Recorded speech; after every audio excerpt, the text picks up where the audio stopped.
Okay.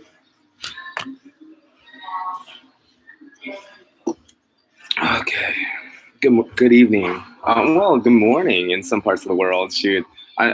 Speaking of good morning in some parts of the world, I'm actually waiting on my personal assistant, Rachel, to call me so that we can go over the schedule. There's a few people that we need to get. Anyways, there's a few things we need to address, but she usually doesn't wake up, you know. Miss Potts likes to party hard at night. She's young, so sometimes Miss Potts doesn't wake up till like noon or 1, and so then she'll message me like, "Hey, let's do the scheduling and stuff." I'm like, "No, forget it. I'm about to go to sleep. What's up, Pauline?" So I probably have about an hour. It's 9:21 right now. She might like wake up in about an hour. Who knows? So I figured since I have some time, because, hey, what's up, Nicole? How are you? Totally. Oh my goodness, Nicole, you totally ruined. You ruined the image I'm trying to build. The cool guy image. Like cool and calm. And charismatic and cool with the girl. Good with the girls and everything. And just this very cool, confident guy. I was trying to present that image, and you totally ruined it. Okay. Since she told everybody on Amy's page anyways, go groom her. I was just gonna tell people. So at the Atlanta Pet Fair, I was driving and I was feeling nervous. I was like, "Hey, what's up, Patty? What's up, Dennis?" And so Nicole, it is your badge. Shoot. Okay. So anyways, you know what? That the old me is dead and gone.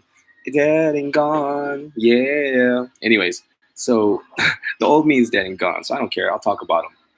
When I was driving to the Atlanta Pet Fair, my hands got sweaty. And when I started, my heart was pounding, adrenaline kicking in, right? My knees even got weak and shaky, right? And so I'm breathing. I'm just like just telling myself like, oh my God, just calm down, right? And then I was thinking to myself, what do I do if somebody notices me? What do I do if somebody recognizes me, right? I was like, just be cool. I was like thinking about this. Like I watched some YouTube videos about this, and you ask questions about them, And so I was like, okay, I'm just asking the questions about them, right? So then, as I'm paying to go in the parking lot, I'm thinking, what do I do if nobody notices me? Because the parking lot guy taking my money, he obviously doesn't know who I am. So I was like, what do I do if nobody notices me, right? And so now I'm freaking out both ways. What do I do if somebody notices me? What if I do if nobody recognizes me? And so really, I shouldn't even be alive. I'm like rethinking my whole life. Anyways, so then I go into the first class, and I sit down, and I'm just like, just be cool, just be cool. And I'm taking notes, And then after class, grooms by Nicole, she texts me. She's like, "Hey, I watch you on YouTube." And I was like, here we go. I was like, it's on, right? Ooh, adrenaline just kicked in, right? All of a sudden, I felt lightheaded. And I was like, where do you come from? I really meant like, yeah, where did you come from? I guess, but anyways, I guess like, are you from here? Are you from Atlanta? I don't know how I should have phrased that question. I was like, where did you come from? And I think you said Tennessee, right? Or Tennessee or Alabama or something, but I don't even remember because everything was just like, wah, wah, wah, wah, So she said something. I don't even care. And I was like, oh, okay. And I was like, you groomed there? South Carolina, that's right, South Carolina. I was like, you groomed there? And she was like, oh, yeah. She was like, I'm a groomer. I grew up in South Carolina. And, I was like, I think that's when I cut it off, right? I just ran out of questions. I ran out of thoughts. I ran out of everything. I was just like, I hope I get to. I was like, I hope we run into each other again. And I just walked towards the door, right? And there's a line of people going out the door, and I'm not like this. I mean, Nicole, right? Because I ran into Nicole again during the show after I calmed down after freaking out, and I'm not like this. I'm not a rude person intentionally. I am a rude person, but it's usually unintentional. So, anyways. I just cut through the line. Boom! I just, just break through the line. I was like, "Excuse me," right? And I walked out the door. And people probably thought like he probably has diarrhea, and I probably did. So, anyways, I started walking really fast and just anyways, I freaked out. And so that's what she was talking about. You are fine. You worry too much. Yeah, I overthink things. That's what I do. But anyways, I'm glad I was able to run back into her. because then we talked and everything was fine. It's just I just freaked out because who expects this kind of stuff? Who expects? And the thing is, I felt so uncomfortable, even like, oh my god, a fan? No. I was like, you're a friend. But then I realized how creepy that was, because I watch a guy named Clark Cakley, and I follow him on Instagram, and he's refusettosettle.com. I just really cool. I think he's cool, right? And I like his messages. We're into the same stuff, success, the same kind of books. So, anyways, but if I ever saw him at a concert, he's a drummer too. So if I ever saw him out or at a concert or something, and I ran into him, I said, "Hey, what's up, bro? I'm a fan, right?" And he says, "No way, bro. You're a friend." I would be like, cool, into his face. I'd be like, cool, that's cool, cool, good job, man, cool story, bro. And then I would turn around immediately and I would find his channel. I would unsubscribe because I'd be like, wow, that's a weirdo, right? And so it's like, what is he, desperate for friends or something, like. So I realized that's probably creepy. So I stopped even calling people friends, and when they come up to me like that, So is that Barbara? Barbara, if you're watching this, you're a friend. Anyways, Betty, what's up, Betty? So before I waste too much time, what's up, Grace T? I want to share the 3 keys to success. If my assistant will call me anytime, but anyways, while I'm waiting, I just want to share this. Oh, is it? Maybe. Sorry, I can see that it's like not really showing. Okay, there's like a glare. Okay, there we go. 3 keys to success, right? So number 1, I'm just gonna read it because I actually did type it in the description of this live stream video. Nicole, oh, I'm your friend. No, you're not. No, you're not, Nicole. You stop that. Stop that right now. You're a fan. You're a super fan. You know what I'm saying? You're a stalker fan. You found me at the Atlanta Pet Fair twice. No, was it 3 times? I don't know. But who does that? You know what I'm saying? I'm kidding. You're a friend. I'm serious. Anyways, so number 1, the first key to success, right? Okay, let me read the quote this is from Bob Proctor, right? I love this. The amount of money you earn is an exact ratio. The amount of money you earn is an exact ratio to the need for what you do, your ability to do it, and the difficulty there is in replacing you. See, I had it all wrong my whole life. I thought here's what I thought the quote should have read. The amount of money you earn is an exact ratio of how good of a person you are. How nice of a person you are. Be a nice guy. And so that's what I worked on. I really tried hard to be a nice guy. But, let's be honest, I'm not a nice guy. I want to be a nice guy, and I try to do good, but people have nailed me way too many times, publicly too. And so there's no use hiding it anymore. Everybody knows I'm an asshole, okay? I try not to be. I'm aware of it now, and I try to control it, right? So I'm not going to try to pretend that I'm a nice guy anymore. But the reason why I tried to pretend that I was a nice guy was because I thought that's how you make money. I thought nobody would pay me unless they thought I was a nice guy. Turns out, it doesn't matter if you're a nice guy or not. These are the only 3 things that matter. The need for what you do, your ability to do it, and the difficulty there would be in replacing you. How difficult it would be to replace you, right? So, as the dog groomer, right? The need for what I do. It's obvious, right? And if you cannot figure out what it is that you could do, that you would like doing for people, like what unique problem you could solve for people that you would enjoy, if you can't figure that out, just go out and just meet people. Go to a roller skating rink and try learning how to roller skate if you don't know roller skate. Just try stuff new. Ice skating rinks, Toastmaster. I joined the Toastmaster club, and just different things you can try, like or join the different organizations, different clubs. Get out there, meet people, because in just random conversations, you'll pick up stuff like, oh, what? Dog grooming. I kind of fell into dog grooming. A random conversation. I was trying to sell a couple a car. I was in the Nissan dealership. I was a salesman. It was a kind of a step down for me because I was this sales and finance manager at a used car dealership. But really, I kind of looked at it as a step up because it was a used car dealership, and the owner there was shady. So I quit, and I wanted to work at a reputable company, and I like Nissan. Growing up, I always wanted a Nissan Maxima because, anyways. And so when I was working at Nissan, I was like, what do you guys do? I was filling out the credit application to try to get them financed. And I was like, what do you guys do for your occupation? They're like, we're dog groomers. I was like, I laughed. I was like, seriously, you guys, what do you do? And so you never know what conversation will spark that I don't know, that conversation happened 10 years ago. Boom, 10 years later, look at I'm living the life I've always dreamed of, that I didn't know that I wanted. The thing is, though, I wanted to be a traveling minister, kind of, traveling evangelist, so that I can go into people's homes. That sounds creepy, but I wanted to be able to go into people's homes and counsel them, or just listen to them, pray with them, listen to their needs. And then when I leave, I wanted things to be a little better, right?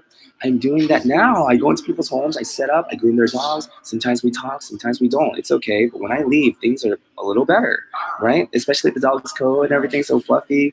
So, oh, what's up? Anna Jacobs is here. Hey, what's up? Hey, where are the monkeys? Right? Anyways. Nobody appreciates it when I sing, so I'm just not going to sing,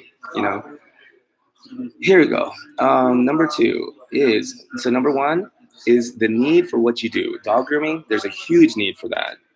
There's a common saying now that the two most recession-proof jobs, prostitution and dog grooming. Why do you think I'm exercising so much? I have a backup plan. I'm kidding. Oh, see right there. Can we switch? Oh, wow. Oh, my goodness. She just sent me like a list of dates. Okay, so hopefully my pepper pots will call me soon, because I don't like to have my clients wait too long.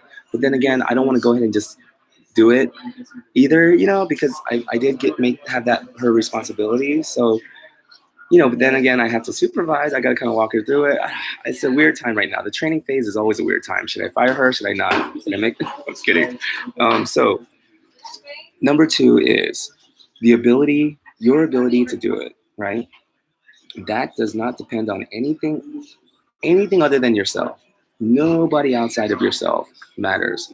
And that I made the same mistake when I first started grooming. I reached out to a lot of these big name groomers, and a lot of them swatted me down, or just ignored me, totally just ignored me. Or what was even weirder? Some people are like, be friendly, like, yeah, let's meet up and I'll do an interview with you, and then ghost me. It was really weird. But anyways, it doesn't matter. None of that matters. I'm glad all that happened. I'm grateful. I'm very grateful all that happened, because it forced me to not depend on anybody other than myself. Jim Rohn says, learn to rely mostly on yourself. And he doesn't say only. He says mostly. Learn to rely mostly on yourself, right? And here's the key. There's a book called Outliers, where Malcolm Gladwell talks about how anybody gains mastery. And he even breaks down how these people that we think are just born great, Kobe Bryant, all these people, when you look at it, Mozart even, when you look at it, no, it was 10,000 hours. Nobody can escape it. It's 10,000 of focused hours, disciplined hours, where you're trying to really get better at your craft. It's those hours, 10,000 of those. And he's saying it takes about 5-6 years of that, of just every day, going at it. And so it's not like clocking in and out 8 hours a day. Oh, okay, let's add up 10,000. No, it's maybe in an 8-hour day, you have 2 or 3 of these really focused, intense hours of practice where you're getting better. And so it's 10,000 of those. And so that's why it takes about 5-6 years. So now, in year 9, I have confidence in my skills. It doesn't matter what tools I use. It really doesn't. I can just fly in somewhere with no tools and just use somebody else's tools, and I can still get the groom done, because I don't rely on tools anymore. I rely on just my experience and just knowing that I'm always going to have to adapt. No situation is ever going to be perfect. No dog is the same. So I'm always going to have to adapt and adjust and be creative. And that's the part I love about my job, is that I love structure. I love having things scheduled out, so I know I have work to do. But the beauty of it is every day is different. Even if I'm grooming the same dog I've grown for the past few years, every time I groom them, it's a little different, because they're real live beings. They're sentient beings. They have their own thoughts. They have their own, cycles, I guess. Sometimes they have bad days. So do I. We all do. And so, oh, you know what? There's a saying that as far as I know, I came up with. I haven't heard it and said it, or found it anywhere else. But I say it's you don't have to meet your heroes or your mentors even. You can have people that are your mentors that you never even meet on YouTube and stuff, but you don't really have to meet your heroes or your mentors. Just read their books. That way you get all their best ideas organized. I think that's original. I don't know. I mean, somebody may have said that before me, and that just shows how wise they were. Even the older computers back then, some of them were wise, like me. I'm the newer computer. And then these millennials, like Rachel, my assistant, holy cow, she like runs circles around me. Could I tell her, hey, slow down? I'm working with the old PC here. You're the new Mac. I'm the old PC. Anyways, I'm getting carried away. Okay, so number 3 is the difficulty there will be in replacing you. If you want to get more details on that, on becoming indispensable, there's a book called Lynchpin by Seth Godin. And in that book, Lynchpin, he talks about how anybody can be an artist, right? It's about, here's what makes art art. Here's the characteristics of an artist, right? The work must be generous, and there must be an element of risk. The risk is, here I made this. I put my whole heart into it. I hope you like it. And offering it up to the world or whoever, and knowing, accepting that there's a very good chance because you did something new and different. There's a very good chance they might say, no, we don't like this. What is this? We don't like you, right? And that's the chance, the risk that the artist takes every time they create something new. And there's a generosity about their artwork, about their work. When you look up at the Sistine Chapel, I haven't seen it yet myself.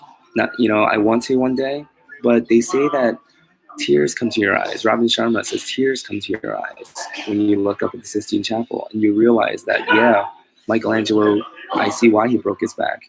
He literally broke his back creating that. There was an element of generosity to it. He didn't do that because the Pope was paying him. I mean, yeah, there was that, but there was a bigger motivation, Also, another motivation was he wanted to get it done so he could do a statue. Anyways, history is fascinating. But my point is, that's what makes art. Okay, so Seth Godin, in that book, he also talks about a city called Dauphin, right? And in the city Dauphin, you can buy the Mona Lisa at $30. Like they're saying 30%, a third of the world's oil paintings comes from this city. They have talented painters replicating paintings all day long. They're talented painters though. They're not artists. The difference is they're skilled, they're talented, yes, but they're not creating anything new. And there's nothing really generous about their work, right? They're just doing it to get paid. And so that's why that they're painters, not artists. A lot of groomers make the same mistake as well.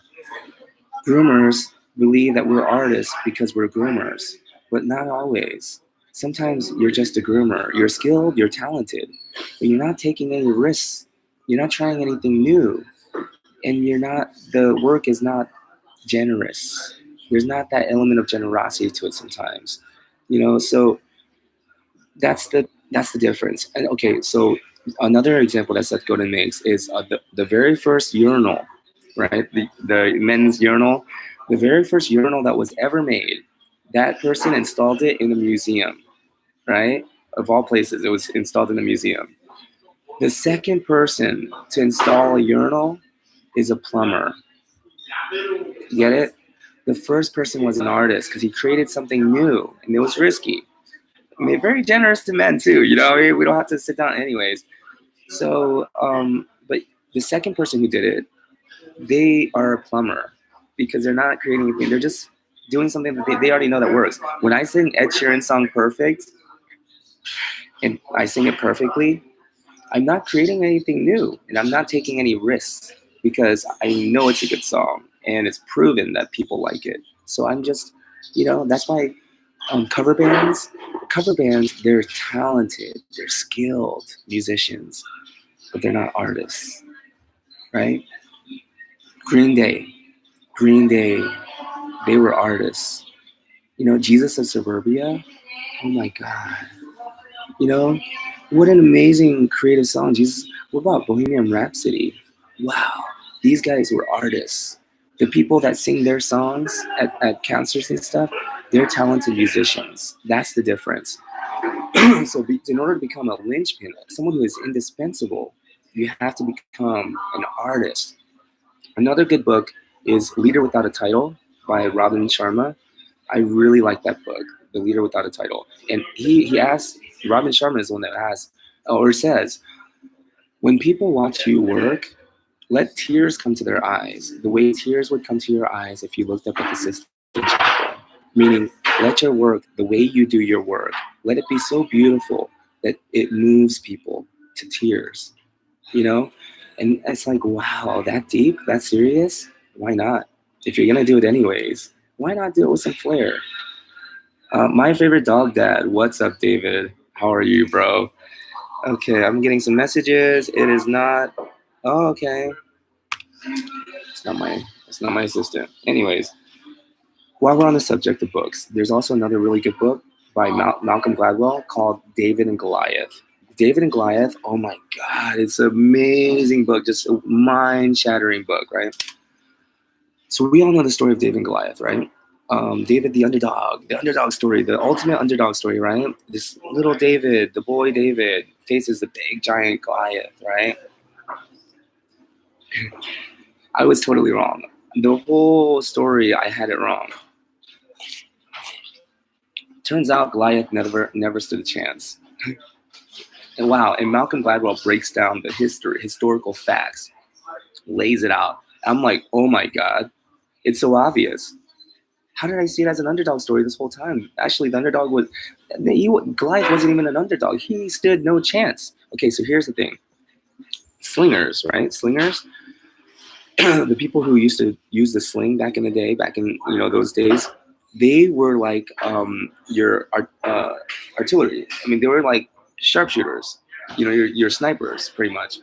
They would be able to hit birds, flying birds out of the sky. That's the skilled slinger. Someone who has practice. That's how David took out the bear, the lion, when they were trying to attack the sheep. Bam! He's a very skilled slinger. So with him, Malcolm Gladwell, the way he put it, he said it was like going to the fight with the revolver in his hand. He had a revolver, and it was like shooting a 45 right into his Goliath's head. He never stood a chance. And David says that's like me facing you, June. I'll slay you down easy. we're okay. So the medical condition that caused Goliath to be a giant, right? Anyway, it's in the book, David by Malcolm Gladwell. That same disease causes blindness, and so that's why he was saying, "Do you come at me with sticks?" David only had one stick; he saw two, and that's also why Goliath yelled at him, "Come to me, come to me, because I can't come to you." That's also why he had a big shield bearer. The shield bearer was leading him, almost like a guide dog, because Goliath's spearhead he could have held the shield himself. That was more just someone guiding him, and so anybody that came hand-to-hand combat with Goliath, Goliath would boom, because he's just so much bigger and stronger. But because David was so fast, he could run circles around him. And he had a sling in his hand. It's like shooting a gun, bam. Goliath never stood a chance. And you understand that everything that I thought gave Goliath such a huge advantage, his size, his strength, everything, those were all, the source of his strength was also the source of his weakness. What gave him such big strength and power and all that, that's also the same disease causes blindness and, like slurred words and stuff. Anyways, and David, everything that we thought was a disadvantage, he's smaller, but actually smaller is better. He's faster, right? And he can cover more distance, quicker, right? And then the fact that he had a sling in his hand, he only had a sling. It's like, what do you mean only? He brought a gun to a knife fight, like what? So when we understand these facts, the point that Malcolm Gladwell wants us to understand is that a lot of times we tell ourselves, well, how am I supposed to compete? Look at all these bigger fish out there. I'm just a small fish.